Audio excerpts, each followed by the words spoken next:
Aku akan mentahirkan mereka dari segala kesalahan yang mereka lakukan dengan berdosa terhadap aku.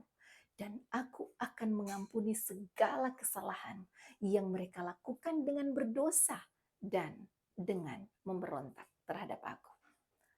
Ayat inti ini terdapat dalam Yeremia 33 ayat 8 dan sebagai judul renungan yang akan saya bagikan yaitu saluran permintaan maaf.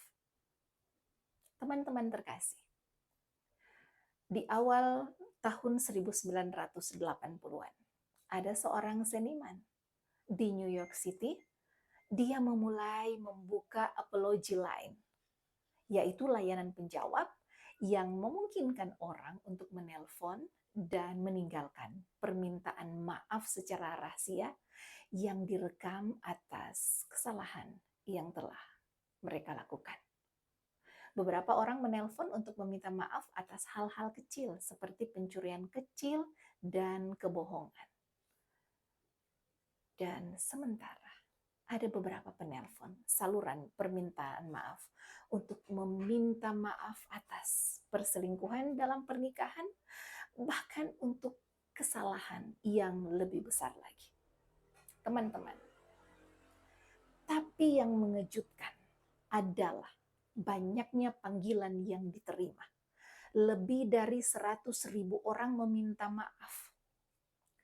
Tidak kepada siapapun secara khusus.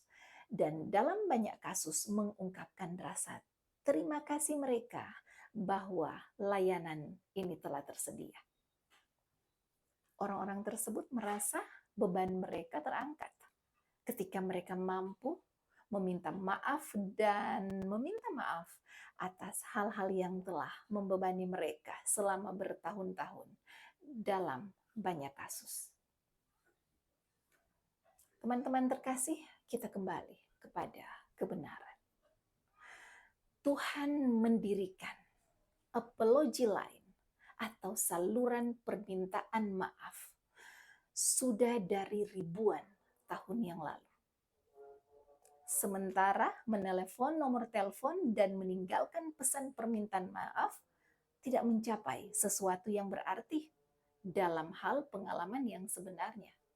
Mereka yang datang kepada Tuhan dalam kesedihan karena dosa yang diyakinkan bahwa Tuhan tidak hanya akan mengampuni, tetapi juga akan mengampuni dengan berlimpah. Itu tercatat dalam Yesaya 55 ayat 7. Tidak ada satu alasan pun bahwa seseorang tidak boleh datang kepada Tuhan untuk meminta pengampunan atas dosa. Dosa menyebabkan rasa malu, rasa bersalah, penyesalan, dan kesedihan. Dosa yang tidak bisa diakui adalah beban dosa yang dibawa dan tidak dilepaskan. Sering memanifestasikan dirinya sebagai disfungsi. Membawa rasa tanggung jawab atas tindakan yang telah menyebabkan rasa sakit dan kehilangan dalam kehidupan orang lain dapat melemahkan. Tetapi teman-teman, Tuhan meyakinkan orang-orang berdosa bahwa Dia adalah Tuhan pengampunan. Mereka yang membawa beban mereka kepadanya, bersedia untuk menikmati masa lalu mereka yang berdosa, dapat mengetahui bahwa Tuhan akan mengampuni, menyucikan, dan memulihkan mereka ke kesatuan dengan diri Tuhan. The Apology Line di New York City adalah proyek seni yang mengambil kehidupannya sendiri, sebuah gimmick yang menelurkan film televisi akhirnya sebelum berakhir pada tahun 1995.